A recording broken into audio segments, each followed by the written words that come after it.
Hola, soy Fray Sergio Serrano y estás escuchando el podcast La Biblia en un año, donde escuchamos la voz de Dios y vivimos la vida a través del lente de las Escrituras. El podcast de la Biblia es presentado por Ascension.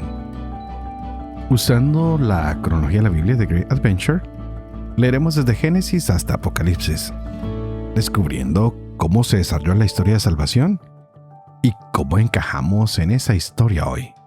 Continuamos con nuestro libro de Macabeos. Estamos en el capítulo 4 y estamos recordando que los griegos vienen a esta invasión, quieren traer todas sus costumbres, pero han profanado el lugar santo. Han querido acabar con todo lo que hacen las distintas culturas, especialmente la judía. Y es por eso que hay unos hombres que deciden dar la batalla y decir, no, así no son las cosas. Vamos a purificarnos de todo lo que ustedes nos traen y vamos a seguir con nuestras costumbres. Y el templo es lo que le da la identidad a los judíos. Por eso ellos lo primero que van a atacar es el templo. Tratan de dominarlos con lo que es importante para este pueblo, y los macabeos no pueden permitir que esto siga adelante. Así que por eso habían corrido a las montañas, han puesto su ejército, la gente los empieza a seguir y empiezan las victorias. Ya han vencido en sus batallas y ahora quieren reconsagrar, purificar el templo. Vamos a ver si lo logran. El pueblo necesita siempre un espacio para ofrecer el sacrificio a Dios, para acercarse a Dios. Y podríamos decir que Dios está en todas partes, sí, pero hay sitios como humanos que necesitamos un lugar que llamemos hogar, necesitamos un lugar que llamemos escuela, y también necesitamos un lugar que se llame templo, donde nos encontramos, ya sea en el hogar con la familia, en la escuela con el saber, o en el templo con Dios y nuestros hermanos. Todo lo que está mal, pues tendrá que arreglarse. Y estos hombres lo harán con las batallas, con las luchas. Y miremos si Dios les da la victoria o no. Por eso vamos a continuar hoy nuestra lectura con este capítulo 4. Que hay que purificar. ¿Hay alguna impureza que se deba sacar? También tendremos Eclesiástico, capítulos 10 al 12. Y tendremos el libro de los Proverbios en el capítulo 22, 9 al 12. Este es el día 285. Empecemos. Primero Macabeos, capítulo 4. Gorgias, tomando 5,000 hombres y 1,000 jinetes escogidos, partió con ellos de noche para caer sobre el campamento de los judíos y vencerlos por sorpresa. La gente de la ciudadela los guiaba. Pero lo supo Judas y salió él a su vez con sus guerreros con intención de batir al ejército real que quedaba en Emaús, mientras estaban todavía dispersas las tropas fuera del campamento. Gorgias llegó de noche al campamento de Judas y al no encontrar a nadie, los estuvo buscando por las montañas, pues pensaba, estos van huyendo de nosotros. Al rayar el día, apareció Judas en la llanura con 3,000 hombres. Solo que no tenía las armas defensivas y las espadas que hubieran querido. Mientras veían el campamento de los paganos fuerte, bien atrincherado, rodeado de la caballería y todos diestros en la guerra. Judas entonces dijo a los que con él iban, no teman a esa muchedumbre, ni su pujanza los acobarde. Recuerden cómo se salvaron nuestros padres en el Mar Rojo, cuando el faraón los perseguía con su ejército. Clamemos ahora al cielo a ver si tiene piedad de nosotros. Si recuerda la alianza de nuestros padres y destruye hoy este ejército a nuestro favor, entonces reconocerán todas las naciones que hay quien rescata y salva a Israel. Los extranjeros alzaron la vista y al ver a los judíos que venían contra ellos, salieron del campamento a presentar batalla. Los soldados de Judas hicieron sonar la trompeta y entraron en combate. Salieron derrotados los paganos y huyeron hacia la llanura. Los rezagados cayeron todos a filo de espada. Los persiguieron hasta Gázara y hasta las llanuras de Idumea, Asdod y Jamnia. Cayeron de ellos unos 3,000 hombres. Judas, al volver con su ejército de la persecución, dijo a su gente: «Contengan sus deseos de botín, que otra batalla nos amenaza. Gorgias y su ejército se encuentran cerca de nosotros en la montaña. Hagan frente ahora a nuestros enemigos y combatan con ellos. Después podrán con tranquilidad hacerse con el botín». Apenas había acabado Judas de hablar, cuando se dejó ver un destacamento que asomaba por la montaña. Advirtieron estos que los suyos habían huido y que el campamento había sido incendiado, como se lo daba a entender el humo que divisaban. Viéndolo, se llenaron de pavor, y al ver por otro lado en la llanura el ejército de Judas dispuesto para el combate, huyeron todos al país de los filisteos. Judas se volvió entonces al campamento para saquearlo. Recogieron mucho oro y plata, telas teñidas en púrpura marina y muchas otras riquezas. De regreso cantaban y bendecían al cielo. Porque es bueno, porque es eterna su misericordia. Hubo aquel día gran liberación en Israel. Los extranjeros que habían podido escapar se fueron donde Lisias y le comunicaron todo lo que había pasado.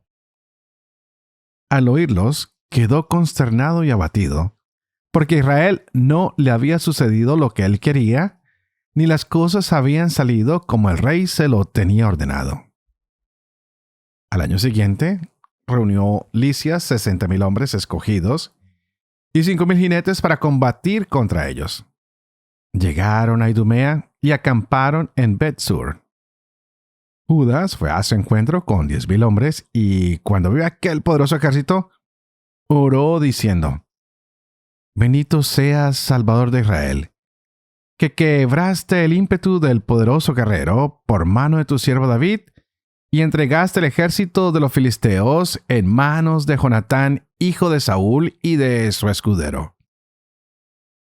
Pon de la misma manera este ejército en manos de tu pueblo Israel, y sus fuerzas y su caballería queden defraudadas. Infúndeles miedo, rompe la confianza que ponen en su fuerza, y queden abatidos con su derrota. Hazlos sucumbir bajo la espada de los que te aman, y entonen himnos en tu alabanza todos los que conocen tu nombre». Vinieron a las manos y cayeron en el combate unos 5,000 hombres del ejército de Lisias. Al ver Lisias la derrota sufrida por su ejército y la intrepidez de los soldados de Judas, y cómo estaban resueltos a vivir o morir valerosamente, partió para Antioquía, donde reclutó mercenarios con ánimo de presentarse de nuevo en Judea con fuerzas más numerosas. Judas y sus hermanos dijeron: «Nuestros enemigos están vencidos. Subamos pues a purificar el lugar santo y a celebrar su dedicación».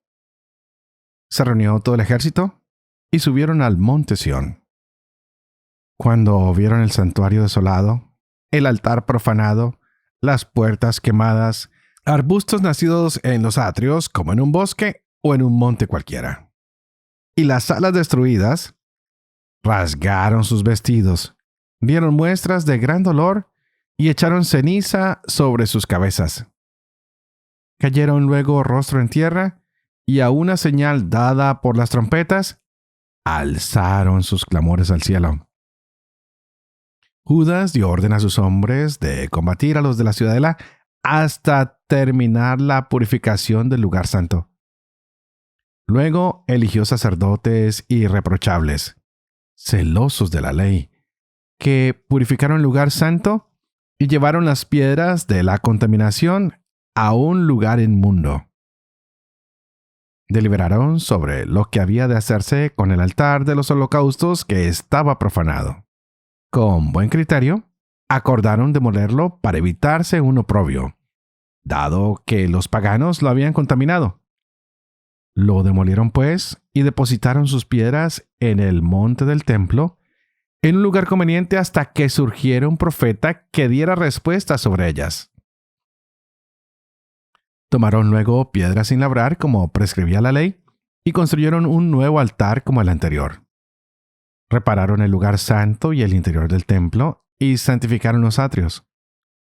Hicieron nuevos objetos sagrados y colocaron dentro del templo el candelabro, el altar del incienso y la mesa. Quemaron incienso sobre el altar y encendieron las lámparas del candelabro que lucieron en el templo. Pusieron panes sobre la mesa, colgaron las cortinas y dieron fin a la obra que habían emprendido.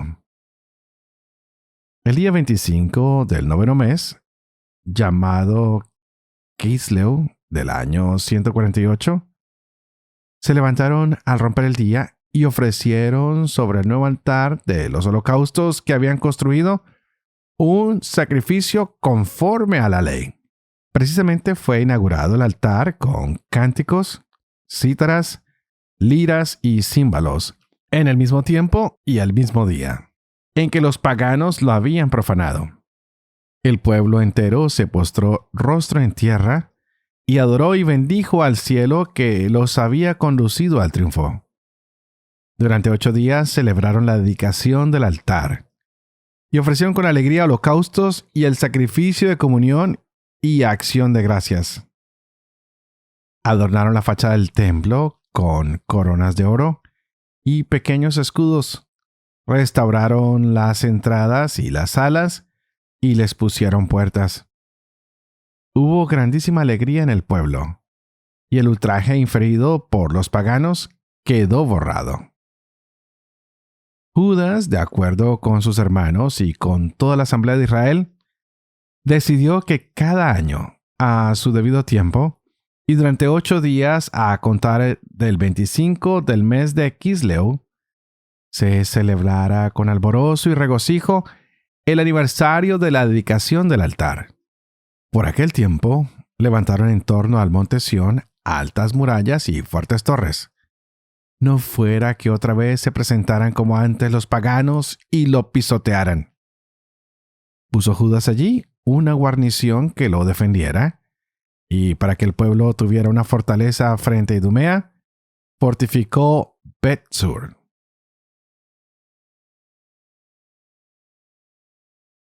Eclesiástico capítulo 10.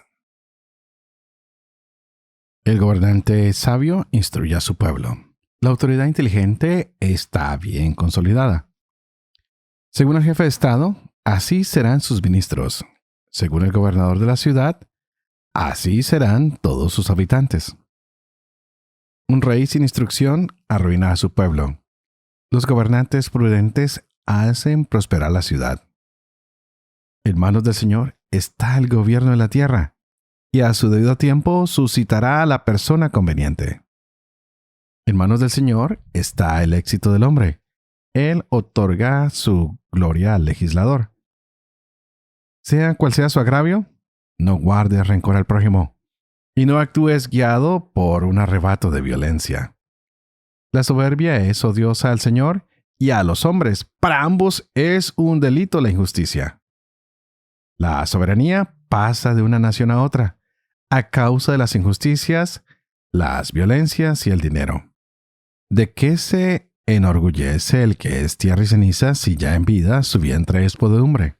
La larga enfermedad desconcierta al médico, y quien hoy es rey, mañana morirá. Y cuando un hombre muere, recibe como herencia lombrices, bichos y gusanos. Principio de la soberbia es alejarse del Señor, apartar el corazón del Creador. Porque principio de la soberbia es el pecado. El que se aferra a ella difunde iniquidad. Por eso el Señor les infligió asombrosos castigos y abatió a los soberbios hasta aniquilarlos. El Señor derribó el trono de los poderosos y en su lugar hizo sentar a los sencillos. El Señor arrancó la raíz de los soberbios y en su lugar plantó a los humildes. El Señor arrasó los territorios de las naciones y los destruyó hasta los cimientos de la tierra. A algunos los arrebató y destruyó, y borró de la tierra su recuerdo. No está hecha la soberbia para el hombre, ni la violencia para el nacido de mujer. ¿Qué raza es digna de honor? La del hombre. ¿Qué raza es digna de honor? Los que temen al Señor. ¿Qué raza es despreciable? La del hombre. ¿Qué raza es despreciable? Los que violan la ley. Entre hermanos se honra al mayor, pero el Señor honra a los que lo temen. Ricos, distinguidos o pobres, sea su orgullo el temor del Señor. No es justo despreciar al pobre inteligente, ni es conveniente honrar al pecador. El noble, el juez y el poderoso reciben honores, pero ninguno de ellos es mayor que quien teme al Señor. El criado sabio tendrá hombres libres a su servicio, y el hombre inteligente no lo criticará. No presumas de sabio cuando cumplas tus obligaciones, ni te gloríes cuando estés en aprieto.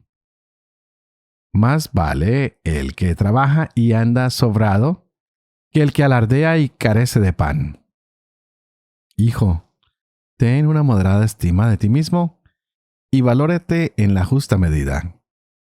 ¿Quién protegerá al que peca contra sí mismo? ¿Quién respetará al que se desprecia a sí mismo?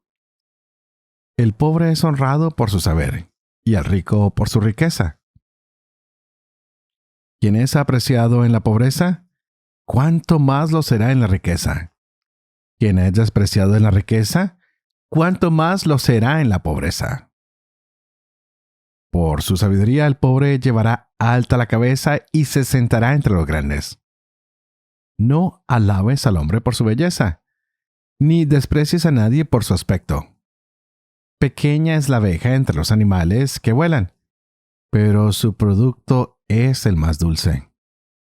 No presumas de los vestidos que llevas, ni te engrías cuando te alaben, pues admirables son las obras del Señor, y sin embargo, permanecen ocultas a los hombres. Muchos tiranos acabaron por los suelos, mientras un desconocido se ceñía la corona. Muchos poderosos fueron humillados, y hombres ilustres cayeron en otras manos. Antes de recriminar, infórmate. Reflexiona primero y censura después. Antes de responder, escucha y no interrumpas al que tiene la palabra. No discutas por lo que no te incumbe, ni interfieras en peleas de pecadores. Hijo, no te ocupes en demasiados asuntos, porque si así actúas, no saldrás bien parado. Por más que corras, no alcanzarás. Por más que quieras huir, no escaparás. Hay quien trabaja, se fatiga y apresura, y con todo llega tarde. Hay quien es débil y necesita ayuda, carece de bienes y le sobra pobreza. Pero el Señor lo ama con benevolencia y lo libra de su humillación. Le hace levantar la cabeza y muchos se quedan admirados. Bien y mal, vida y muerte, pobreza y riqueza, vienen del Señor.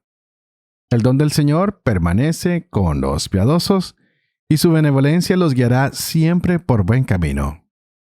Hay quien se hace rico a fuerza de trabajar y ahorrar, y esta es la parte de su recompensa. Cuando dice, ahora ya puedo descansar y disfrutar de todos mis bienes.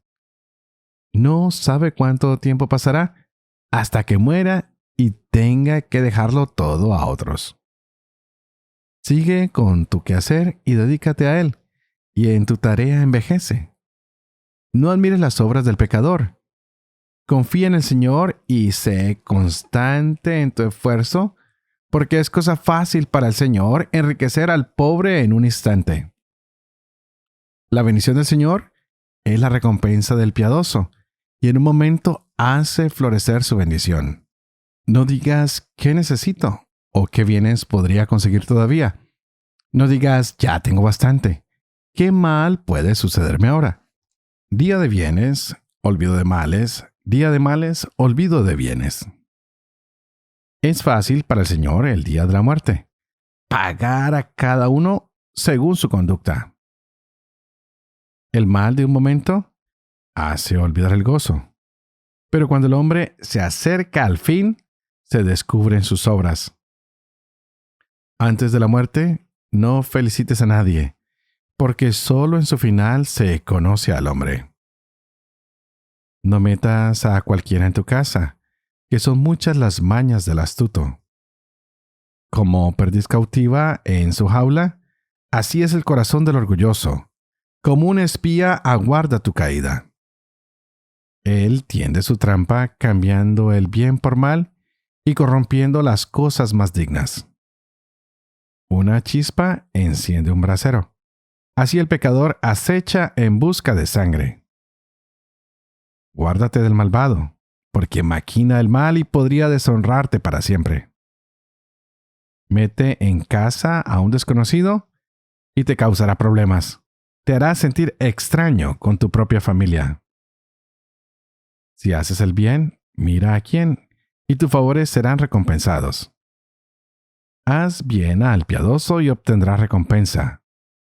Si no de él, al menos del Altísimo. Ningún beneficio para el que persiste en el mal, ni para quien se niega a hacer limosna. Da al hombre piadoso, pero no ayudes al pecador. Haz el bien al humilde, pero no des nada al malvado. Niégale el pan, no se lo des, porque podría utilizarlo para dominarte, y tú recibirías el doble de mal por el bien que le habrías hecho. Que también el Altísimo odia a los pecadores y dará a los malvados el castigo que merecen. Da al hombre bueno, pero no ayudes al pecador. No se conoce al amigo en la prosperidad, ni se oculta al enemigo en la adversidad. Cuando uno prospera, sus enemigos se entristecen, pero en la adversidad hasta su amigo lo abandona. No te fíes nunca de tu enemigo, pues su maldad es como bronce que se oxida. Aunque se haga el humilde y camine cabizbajo, ten cuidado y desconfía de él. Trátalo como quien pule un espejo, y sabe que su herrumbe acabará desapareciendo. No lo pongas junto a ti, no sea que se vuelva contra ti y te quite el puesto. No lo sientes a tu derecha, no sea que pretenda ocupar tu asiento, y al fin comprendas mis palabras y te pese recordar mis consejos. ¿Quién se compadece del encantador mordido por la serpiente y de todos los que se acercan a las fieras? Lo mismo le ocurre al que anda con el pecador y se enreda con sus pecados. Por un tiempo permanecerá contigo el pecador, pero si te rebelas, no te aguantará. El enemigo habla con labios melosos, pero en su corazón trama cómo arrojarte a la fosa. El enemigo derrama lágrimas de sus ojos, pero llegada la ocasión, no se saciará de verter sangre. Si te ocurre una desgracia, allí lo encontrarás, y fingiendo ayudarte, te pondrá la zancadilla. Meneará la cabeza, batirá palmas, hablará entre dientes y cambiará de cara. Proverbios capítulo 22, versos 9 al 12. El generoso será bendecido por compartir su pan con el pobre. Despide al insolente y acabarán las riñas. Pleitos y ofensas cesarán. Quien ama un corazón limpio y unos labios afables es amigo del rey. La mirada de Yahvé custodia el saber y confunde las palabras del traidor. Padre de amor y misericordia, tú que haces elocuente la lengua de los niños, educa también la mía, e infunde en mis labios la gracia de tu bendición, Padre, Hijo y Espíritu Santo. Y a ti te pido para que juntos oremos a ese Dios del cielo, que abra nuestra mente y nuestro corazón a través del Espíritu Santo para que podamos entender estos hermosos pasajes que se nos han leído el día de hoy. Y vemos, pues, que en Macabeos, que los caminos no son fáciles.